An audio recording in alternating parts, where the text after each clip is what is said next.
Good morning friends. आज हम पढ़ेंगे क्लास 10th का चैप्टर 13। हमने 13.2 स्टार्ट की हुई है। 13.2 के हमने 4 क्वेश्चन कर लिए थे। आज हम करेंगे 5th क्वेश्चन। ठीक है, देखिए 5th क्वेश्चन में क्या दिया हुआ है। क्वेश्चन नंबर 5 में एक बर्तन एक उल्टे शंकु के आकार का है। एक बर्तन है उल्टे शंकु के आकार का जिसकी ऊंचाई 8 सेंटीमीटर है। ठीक है, आपको इस तरीके का बर्तन दिया हुआ उल्टा शंकु। ठीक है, इसकी ऊंचाई कितनी दे रखी है आपको? 8 सेंटीमीटर। ठीक है, इसके ऊपरी सिरा जो है वो खुला हुआ है, उसकी जो त्रिज्या है वो आपको 5 सेंटीमीटर दे रखी है। यह ऊपर तक पानी से भरा हुआ है, ये ऊपर तक पानी से फिल है, बिल्कुल भरा हुआ है। जब इस बर्तन में कुछ शीशे की गोलियां डालते हैं, मान लीजिए मैंने इसमें कुछ शीशे की गोलियां डाल दी। जब मैं इसमें शीशे की गोलियां डालती हूँ ना, तो शीशे की गोलियां जो डाली हुई है ना, उसकी जो त्रिज्या है, उसकी जो त्रिज्या है वो 0.5 है। प्रत्येक की त्रिज्या, मतलब ये शीशे की गोली है, इसकी जो त्रिज्या है 0.5 सेंटीमीटर है। ठीक है, डालता हूँ तो इसमें से 1/4 पानी जो है वो बाहर निकल जाता है। अब ये शंकु है। ठीक है, शंकु का आयतन है। शंकु का आयतन, आयतन मैंने आपको बताया था वही होता है जितना पानी उसमें आ सकता है, वही उसका आयतन होता है। अब इसमें पानी जो है इतना आ सकता है, शंकु के आयतन जितना आ सकता है पानी इसमें। ठीक है, इसका 1/4 भाग जो वो बाहर निकल जाता है, तो 1/4 हिस्सा जो है इसका बाहर निकल जाता है। ठीक है, अब इसमें से 1/4 हिस्सा बाहर निकल जाता है, तो जितनी गोली इसमें डाली थी, जितनी गोली इसमें डाली थी उसका 1/4 डालते ही पानी का 1/4 हिस्सा बाहर निकल गया। तो मतलब क्या है कि जो 1/4 हिस्सा जो शंकु के आयतन का जो बाहर निकला है, वही किसके बराबर होगा? जितनी गोलियां डली है। ठीक है, देखिए मान लीजिए कि कोई बर्तन है, ये बर्तन है, इसके अंदर आपने कोई, इसमें आपने कोई चीज डाली। ठीक है, जितना पानी बाहर निकला है उसकी जगह उस चीज ने ली है ना, उस चीज ने ली है ना, जितना पानी बाहर निकला उस चीज ने उसकी जगह ले ली। ठीक है, तो मतलब ये जो गोली डाली है उसका आयतन जो होगा वो इसके बराबर ही तो होगा ना, जितना पानी नीचे गिरा है उसके आयतन के बराबर ही होगा। ठीक है, मतलब देखो कहने का ये मतलब है, इसके अंदर मान लीजिए n गोली डली हुई है। ठीक है, कोई भी मुझे नहीं पता कितनी गोलियां डली हुई हैं, मान लीजिए कि n गोली डली हुई है, तो n गोली का जो आयतन है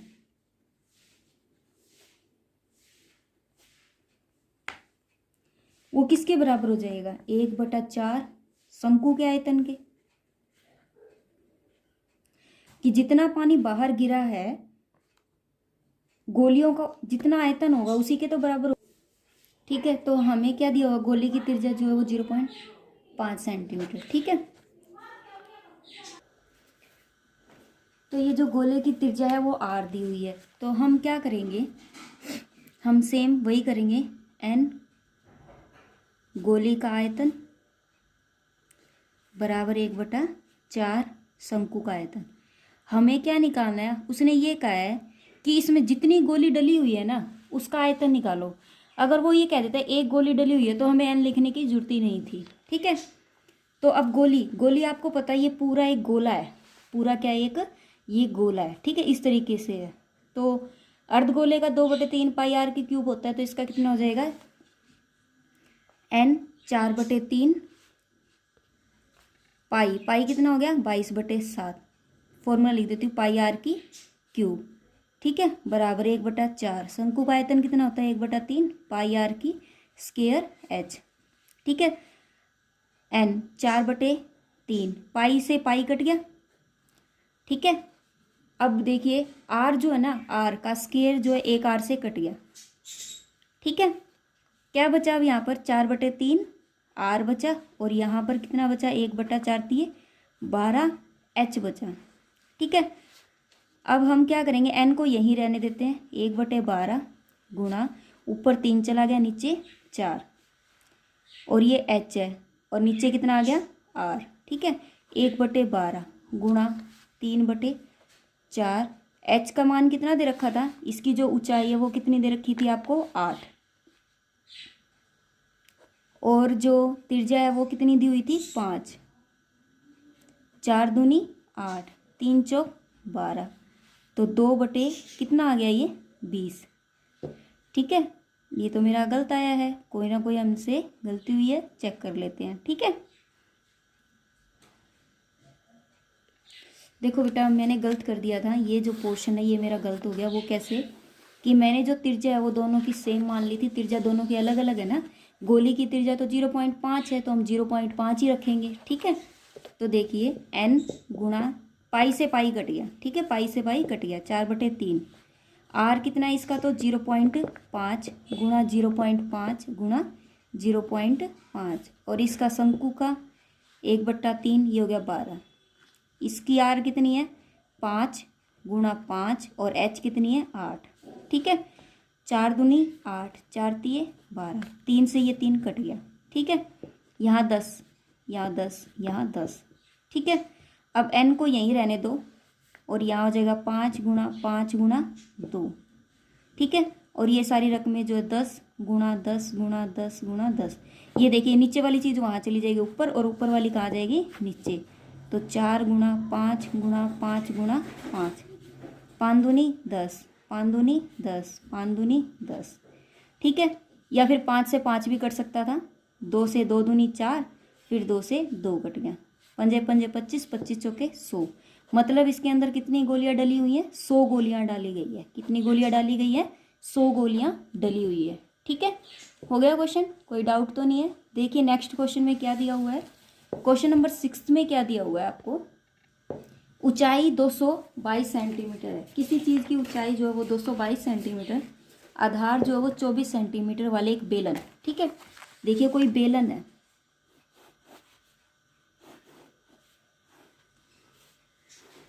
इसकी जो ऊंचाई है वो 220 सेंटीमीटर, और जो आधार व्यास है वो 24 सेंटीमीटर है। ये आधार का व्यास जो है वो 24 सेंटीमीटर है।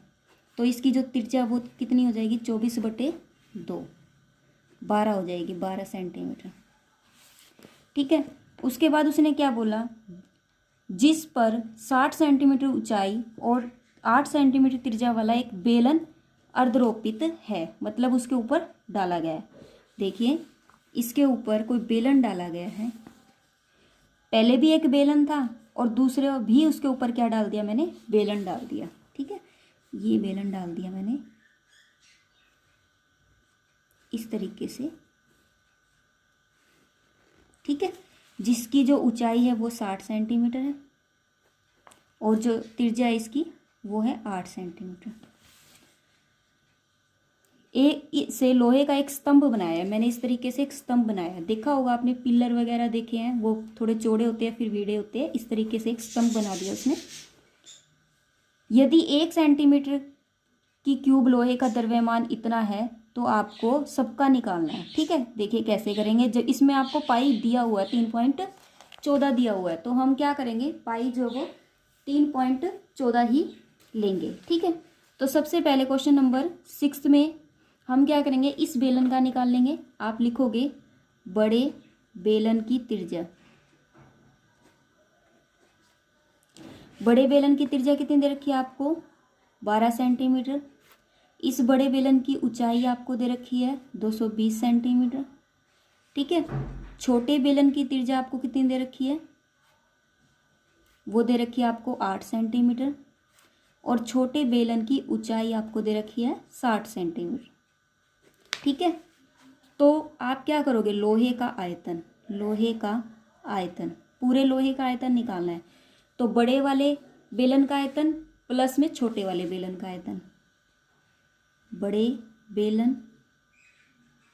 का आयतन जमा छोटे बेलन का आयतन। ठीक है, बड़े बेलन का वही पाई आर की स्क्वायर एच हो जाएगा, इसको छोटे वाले को मैंने मान लिया R2 की स्क्वायर एच हो गया। पाई दोनों में से हमने क्या ले लिया, बाहर ले लिया। अब देखिए R1, अब बड़े बेलन की जो त्रिज्या है वो कितनी दी हुई है मुझे, 12 सेंटीमीटर। तो मैं क्या करूँगी, 12 करूँगी, तो 12 गुणा 12, उसकी ऊंचाई कितनी दी हुई है, 220 सेंटीमीटर। ठीक है, कितनी दी हुई है मुझे, 220 सेंटीमीटर, प्लस अब इस वाले की मुझे त्रिज्या कितनी दे रखी है आपको, 8 गुणा 8, और ऊंचाई कितनी दे रखी है, 60। ठीक है, पाई जो है वो मेरा 3.14 है, ये मैं बाहर ले लूँगी। ठीक है, अब देखिए 12 और 12 की जब गुणा करते हैं तो 144 गुणा 220 जमा 8 64 गुणा 60। ठीक है, इसको हम क्या करेंगे, पॉइंट हटा के बटे में 100 ले आते हैं। 100 अंदर चला जाएगा, 314 144 गुणा 220 बटे 100 प्लस में 64 गुणा 60 बटे 100।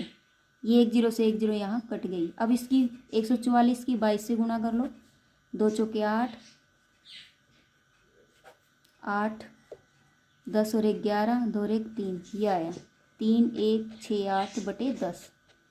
ठीक है, इसके आया 6 चौक 24 6 6 36 37 38 बटे 10। इन दोनों को जोड़ दो, जोड़ते हैं तो कितना आता है, 8 और 6 14 और 1 15 3 और 1 4 और 1 5 और ये हो गया 3 बटे 10। गुणा में कितना है 314। अब हम क्या करेंगे, इसकी गुणा कर देंगे। ठीक है, इसकी गुणा करने पर जो आपका आंसर आता है वही हमारा आंसर होगा। देखिए क्या दिया हुआ है, इसकी गुणा करके देख लो। 314 से 4 8 32 4 6 24 26 27 का 27 लगी 2 4 1 4 5 6 4 3 12।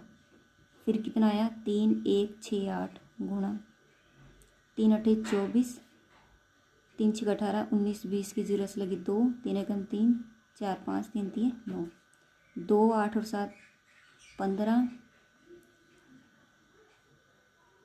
8 और 7 15 15 से लगी 1 6 और 4 10 और 6 16 और 1 17 2 और 1 3 5 और 3 8 और 1 9 9।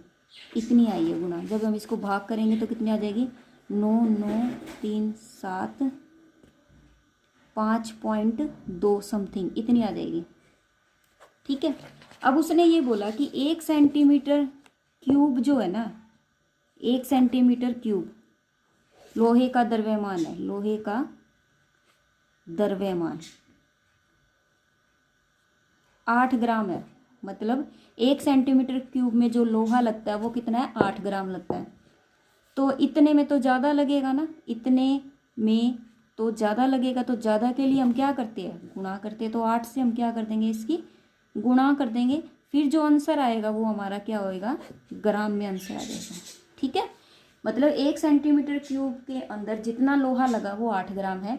और अब मुझे पिलर बनाने में इतने सेंटीमीटर की क्यूब में कितने ग्राम लोहा लगा है, तो वो ये आ जाएगा आपका आंसर। आप गुणा कर लेना। ठीक है, गुणा जो है वो थोड़ी लंबी है। देखिए नेक्स्ट क्वेश्चन जो है हमारा 7th क्वेश्चन में दिया हुआ है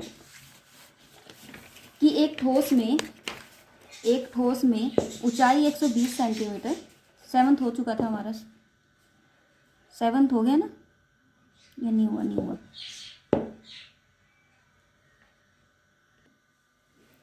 एक ठोस में ऊंचाई जो है वो 120 सेंटीमीटर है और त्रिज्या जो है सेंटीमीटर वाला एक शंकु सम्मिलित है। ठीक है, मतलब उसने क्या कहा, ये तो शंकु है जो 60 सेंटीमीटर त्रिज्या वाले एक अर्धगोले पर है। ठीक है, तो देखिए कैसे दिया हुआ है, ये अर्धगोला है हमारा।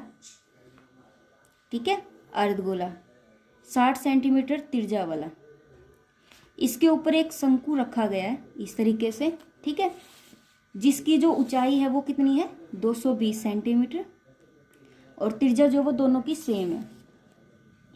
नहीं सॉरी 120 है बेटा, गलती से लिख दिया। तो जो 60 सेंटीमीटर त्रिज्या वाले अर्धगोले पर है, इस ठोस को पानी से भरे हुए एक लंबवृत्तीय बेलन में इस प्रकार डाल दिया जाता है कि इसको मैं ना इसके जैसे मान लीजिए यहाँ पर क्या है, एक बेलन है, ये हो गया बेलन। ठीक है, इसको उठाती हूँ और इसको इसके अंदर मैं डाल देती हूँ। ठीक है, यदि बेलन की जो त्रिज्या है वो कितनी है 60 सेंटीमीटर, बेलन की त्रिज्या कितनी है 60 सेंटीमीटर और ऊंचाई जो वो 180 सेंटीमीटर है, तो बेलन में शेष बचे पानी का आयतन निकालो। ठीक है, देखिए मैंने क्या किया, इसको उठाया और इसके अंदर मैंने डाल दिया, इस तरीके से मैंने इसको। ठीक है, तो ये जो है ना मैंने इसके अंदर डाला, इसके अंदर पानी था। ठीक है, जब मैं इसके अंदर डालती हूँ तो सारा पानी बाहर फैल जाता है। सिर्फ थोड़ा बहुत पानी रह जाता है जहाँ पर ये नहीं है, जहाँ पर ये चीज़ नहीं है, जैसे यहाँ यहाँ यहाँ यहाँ। तो उसने पूछा कि इसमें कितना पानी है, कितना पानी है। तो मतलब क्या होगा कि मैं क्या करूं, अगर इस पूरे में से, इस पूरे वाले में से ये वाला जो है, ये वाला घटा दूंगी तो जो हिस्सा खाली बचा है उस हिस्से में क्या है, पानी है। समझ आ गई। इस पूरे में से, बेलन वाले हिस्से में से अगर मैं ये वाला आयतन घटा दूंगी तो जितना हिस्सा बचा है उसमें मेरा क्या है, पानी है। तो मतलब क्या होगा, उसमें मैं क्या लिखूंगी, बेलन की जो त्रिज्या है, बेलन की त्रिज्या कितनी दी हुई है आपको, वो भी 60 सेंटीमीटर। लेकिन जो बेलन की ऊंचाई है वो कितनी दे रखी है आपको, 180 सेंटीमीटर। ठीक है। दूसरी तरफ आपको क्या दिया हुआ है, ये जो शंकु है, ये शंकु और जो अर्धगोला है, शंकु व अर्धगोले की जो त्रिज्या है वो कितनी दे रखी है, 60 सेंटीमीटर। ठीक है, ठीक है। ऊंचाई उसकी कितनी है शंकु की, 120 सेंटीमीटर। ठीक है। तो अब मुझे क्या करना है, पहले मैं क्या करती हूँ, इस शंकु का आयतन, इस शंकु का आयतन और अर्धगोले का आयतन, इन दोनों का आयतन जोड़ देती हूँ। ठीक है। तो हम क्या करेंगे, ठोस का आयतन, पहले मैं ठोस का आयतन निकाल लेती हूँ। ठोस का आयतन क्या हो जाएगा, शंकु का आयतन जमा में अर्धगोले का आयतन।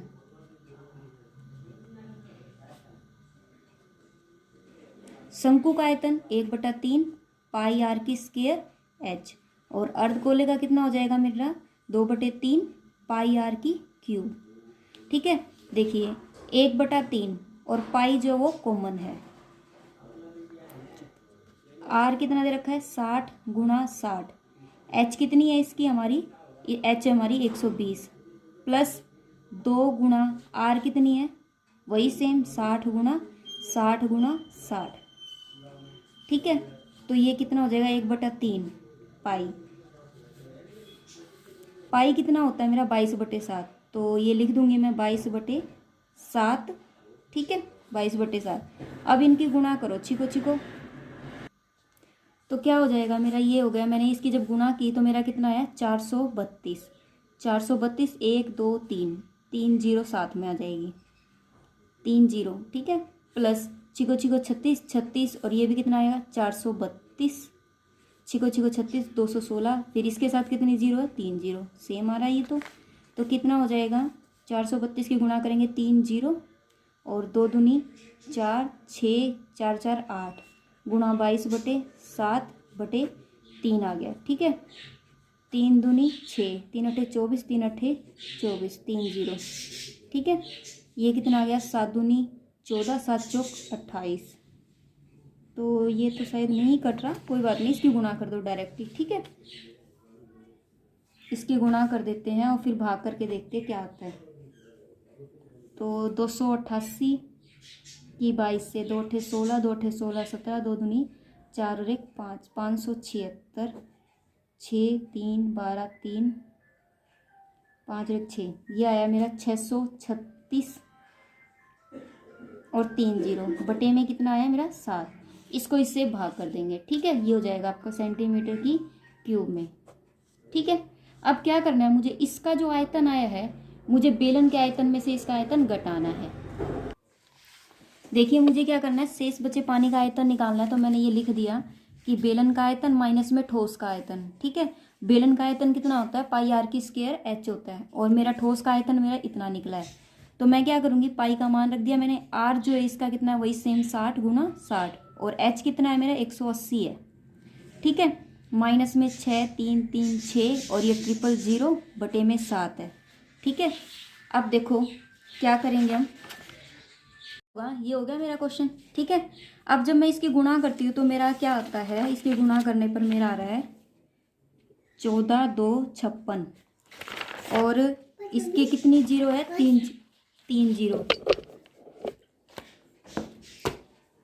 हिला दिया, 1 सेकंड नहीं रुक सकता अब तू। अब हमें क्या निकालना है, शेष बचे पानी का आयतन में मेरा ये गुणा करने पर आया 3 0 बटे में क्या है 7 है, माइनस 6 3 6 और फिर आया 6, 6 3 3 6, फिर 3 0 बटे में 7 है। ठीक है, हम क्या करेंगे, इसमें से इसको घटा देंगे। घटाने पर जो आंसर आता है वही आंसर हो जाएगा। ये हो गया 3 0। ठीक है, 6 में से 6 गया 0, 5 में से 3 गया 2, 12 में से 3 गया 9, 13 में से 6 गया 7, ये आया। ठीक है, अब हम इसको क्या करेंगे, भाग करेंगे। 7 एकम 7, 7 एकम 7, तो 7 तिये 21, फिर 7 एकम 7, फिर 7 चौक 28, 7 दूनी 14, फिर 6, 10 में से 6 4 गया 6, 7 8 56 पॉइंट समथिंग आपका आंसर आ जाएगा। 7 5 35। ठीक है, ये आ गया आपका आंसर। ठीक है, क्लियर है। देखिए आंसर इसका क्या दिया हुआ है, शायद तो यही है, फिर भी देख लेते हैं। थोड़ा डाउट भी लग रहा है मुझे इसमें, क्योंकि लेंथी क्वेश्चन हो गया बहुत ही आंसर में।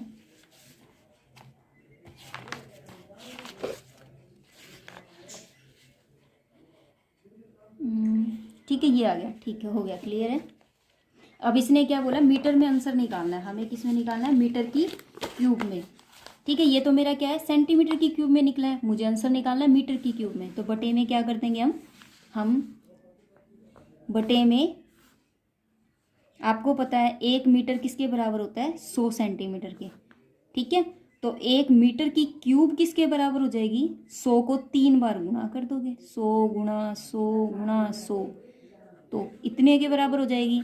तो मुझे इसके बटे में कितना करना है, 1 1 3 1 4.28.5 के बटे में 1 कितनी बार 0, 2 2 दूनी 4 होती है 6, 6 बार 0 है, तो ये कर देंगे हम। ठीक है, तो मेरा आंसर आ जाएगा 1.13 मीटर की क्यूब। ठीक है, ये आंसर है। आ गया समझ में, क्योंकि 1 मीटर किसके बराबर होता है, 100 सेंटीमीटर, तो 1 मीटर की क्यूब किसके बराबर होगी, 3 बार 100 को गुणा कर दो, उसके बटे में करोगे तो आपका ये आंसर आ जाएगा। देखिए, ठीक है, नेक्स्ट क्वेश्चन देखिए।